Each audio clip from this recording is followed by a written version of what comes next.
Ladies and gentlemen, from the Universal Church of Freedom, Peace and Justice, Deacon Gerald Celente. Hello, this is Deacon Celente of the Universal Church of Freedom, Peace and Justice. You go back to before Russia invaded Ukraine, 2 days before. In the Trends Journal, the cover read, "From COVID war to Ukraine war to world war." Again, we are totally opposed to Russia's invasion of Ukraine. We're for peace. We totally understand why the invasion happened and the circumstances leading up to it.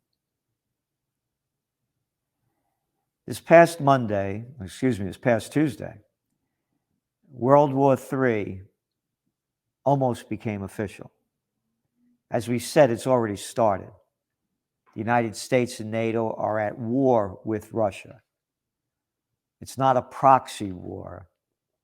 It's at war. They sent over $70 billion worth of military and other aid, they call it aid, to keep bloodying the killing fields and keeping the war going to Ukraine to fight the Russians. And now President Biden is talking about sending another $40 billion. It's not a proxy war, they're at war. But it almost became official this past Tuesday when the headline read, "Russian missile strikes Poland, 2 people killed." 2 people? Russian missile? Russia immediately denied it was theirs, but the media kept it going, saying it was Russian. And then the facts came out so far, and it's not at all Russian. It was the Ukrainians who sent the missile into Poland. They said that they were firing at a Russian missile and it went into Poland or something like that. Remember, we said that it was going to take a false flag event, or a real one, to officially ignite World War III. And that was almost it. After the facts came out that the missile wasn't a Russian missile, the Americans continue to say it was still Russia's fault. This is a quote from the U.S. Secretary of State, Antony Blinken. And when I talk about 2 people killed in Poland, this is the Antony Blinken that under President Obama went to Saudi Arabia after Saudi Arabia announced they were going to attack the Houthis in Yemen, who did nothing to them, announcing it from Washington, D.C. back in March of 2015. This is the Antony Blinken that went to Saudi Arabia to, quote, provide intelligence so that the Saudis could slaughter more Yemenis. But they don't count. 2 Polish people is big news. But the tens of thousands of Yemenis that are slaughtered and the worst humanitarian crisis on earth, that's not news. The United States was refueling the Saudi bombers so they could kill the people in Yemen. Antony Blinken, the brains behind the, quote, intelligence for being provided to kill people in Yemen, that Antony Blinken, it was addressing reporters in Bangkok after the explosion in Poland. That was, again, a Ukrainian missile, not a Russian missile. And he said, again, the investigation has found it's not a Russian missile, it's a Ukrainian missile. Quote, whatever its final conclusion, we already know the party ultimately responsible for this tragic incident is Russia. No, we don't know that they're ultimately responsible. They're not. The Ukrainians are responsible. And for this tragic incident, 2 people got killed. This is the Antony Blinken of the United States that killed over 1 million people in Iraq. Tens and tens and tens of thousands in Afghanistan. Well over 3 million in Vietnam. On and on. For 2 people, it's, quote, a tragic incident. And Russia didn't do it. But this is from the Ukrainian foreign minister.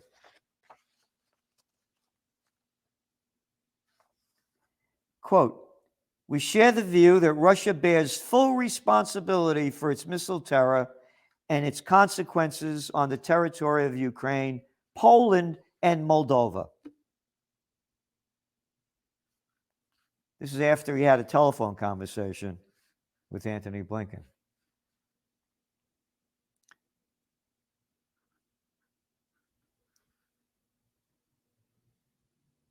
That's the propaganda being sold. Let's go back to November 10th, around that time. We had the United States Joint Chief of Staff, Mark Milley, or Miley, saying that there should be peace talks. Here are some of the headlines. This is from CNN. Biden administration working to clean up Miley's remarks on Ukraine diplomacy. The Biden administration is working to reassure the Ukrainian government, outside experts, and former U.S. officials that it will not push Ukraine to imminently seek a diplomatic outcome to the war with Russia after the most senior U.S. general publicly pushed for more urgent diplomatic effort this winter.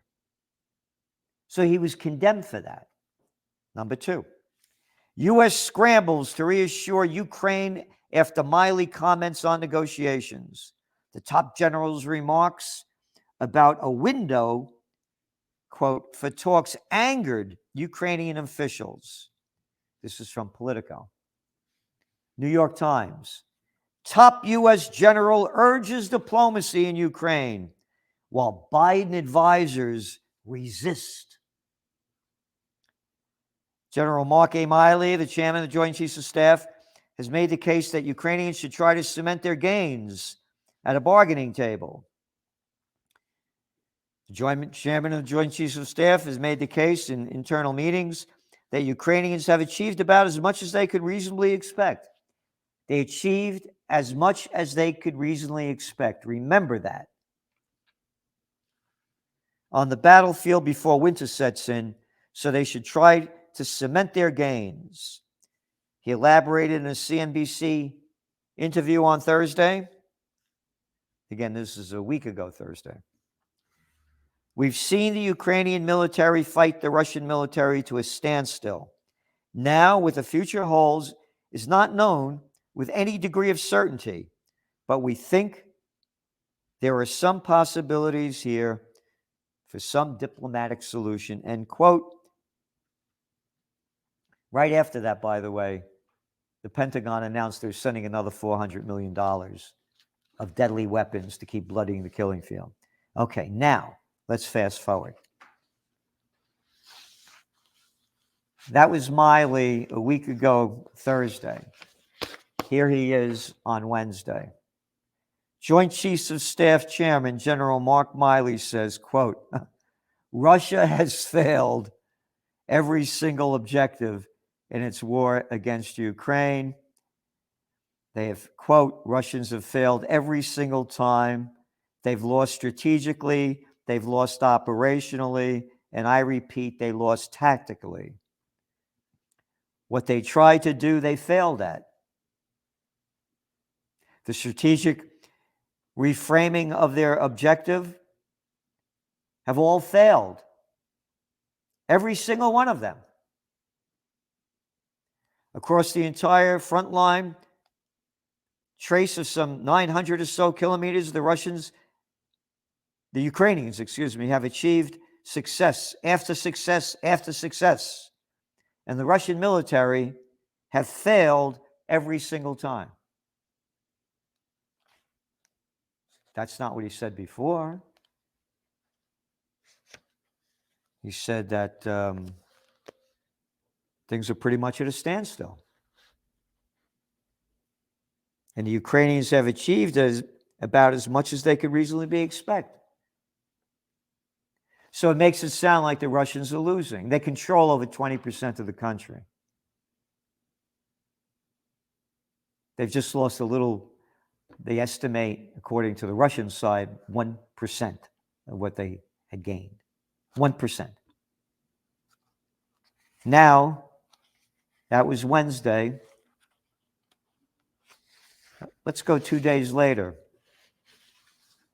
Yesterday, Friday. Russian strikes have severely damaged Ukraine's infrastructure, leaving nearly half the power grid in need of repair. Kyiv city authorities warned yesterday that, quote, a complete shutdown of the capital's power grid was possible. Quote, unfortunately, Russia continues to carry out missile strikes on Ukraine's civilian and critical infrastructures. Their prime minister said, almost half of our energy system is disabled. Wait, Miley said that the Russians were losing and they haven't achieved anything, and that the Ukrainians were successful. They lost strategically, they lost operationally, and I repeat, they lost tactically. Well, that's contradictory to wiping out 50% of Ukraine's energy. Now, I mention this because the people are suffering. If there were peace talks, this would be ended. If America and NATO weren't sending billions and countless billions and billions of dollars, over 100 billion when you put it together, this war would have been over.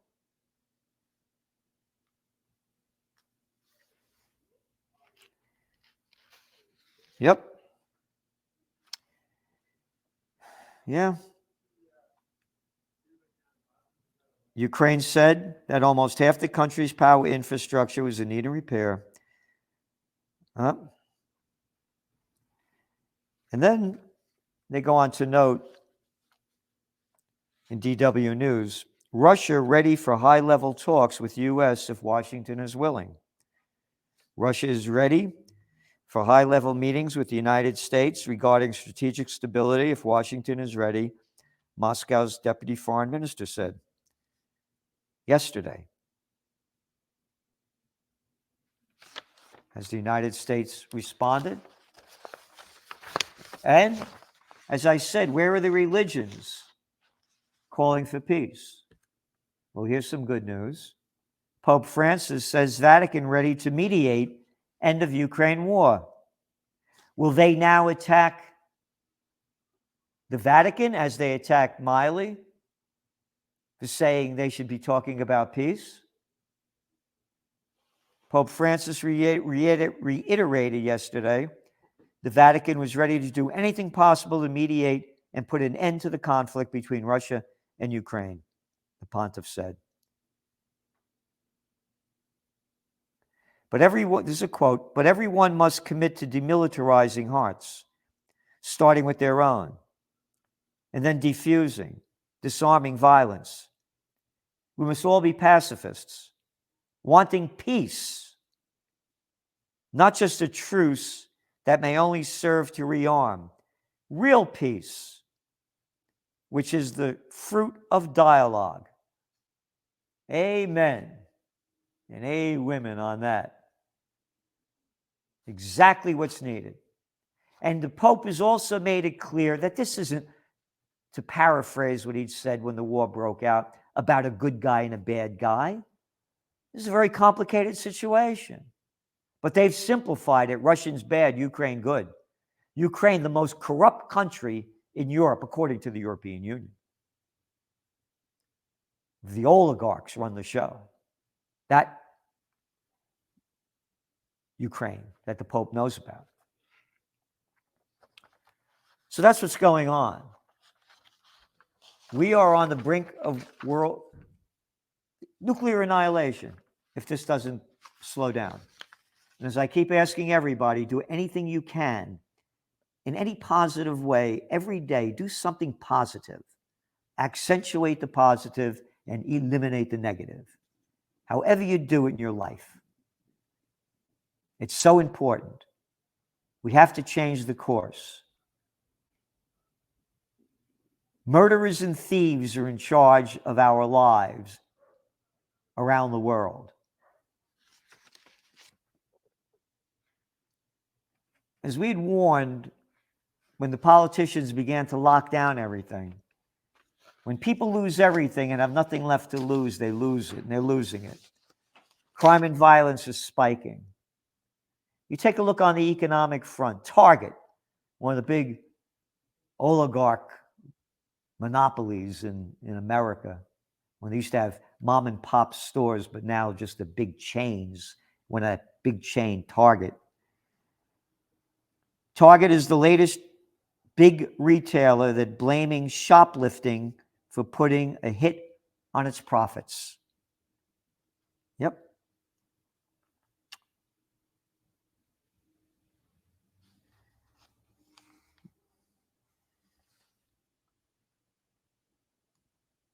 It's locking up items, including toothpaste, razors, locked behind glass doors.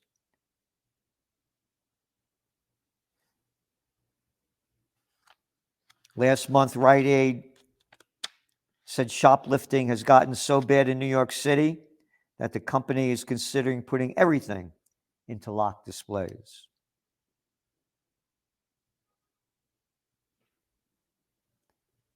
And they're blaming their losses on stolen goods. Shoplifting in New York City in 2020, when the COVID war broke out, 32,358 retail thefts complaints that were issued. Last year, 2021, it went from 32,000 to 43,864. Crime is the new abnormal. All because of the lockdowns. But that's not what they blame it on. They blame it on, quote, the pandemic. From the Washington Post this week, therapists say they can't meet high demand as anxiety and depression linger. American therapists are booked. 6 in 10 psychologists say they don't have openings for new patients, according to the American Psychological Association. The high demand for therapy is the latest sign of an ongoing U.S. mental health crisis exacerbated by the coronavirus pandemic. That is total propaganda. It's not exacerbated by the coronavirus pandemic, but by the politicians who locked down society with their draconian mandates that were based purely on political science, not real science. Not letting kids go in the playground and swing on swings. Not allowed to go to the beach. Not allowed to go to school. Not allowed to go out.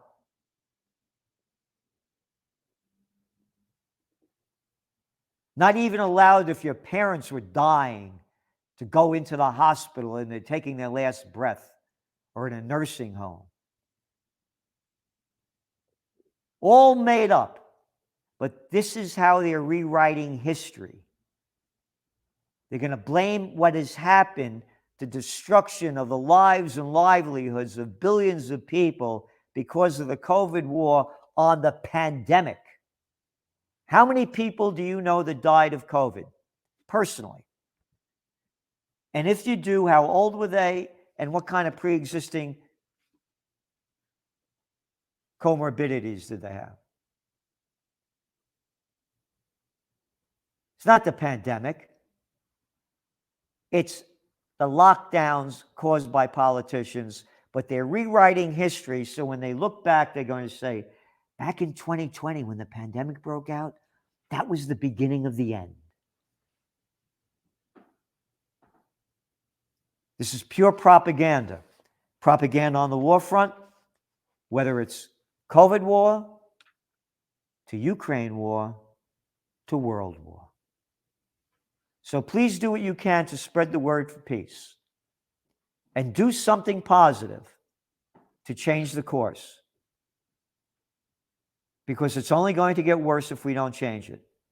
We have mentally deranged people. They are no different than the people going into these stores and robbing them, gangs of people, to the dirty dealers on Wall Street that rob people of their money, as the new one coming out on the Coinbase side of things, the digital coins base, cryptocurrencies. They're no different than the murderer that pushes people into the subway tracks, that murders people in another country in the name of bringing freedom and democracy. These are mentally deranged people. They're mentally ill. And they're destroying our lives. And the only way we're going to beat them is with life, liberty, and the pursuit of happiness, living the Declaration of Independence. So please do what you can, and please support the Universal Church of Freedom, Peace, and Justice. Again, billions and billions and billions and countless billions spent on political campaigns. One losing governor in Georgia, Ms. Abrams, lost the election and with $100 million going into the campaign. Could you imagine if we had $100 million? We could spread the word of peace, the deeds of peace, and the life of peace. So please do what you can. Because if 1 million people give $100, we win. Thank you very much. See you next week. Amen and amen.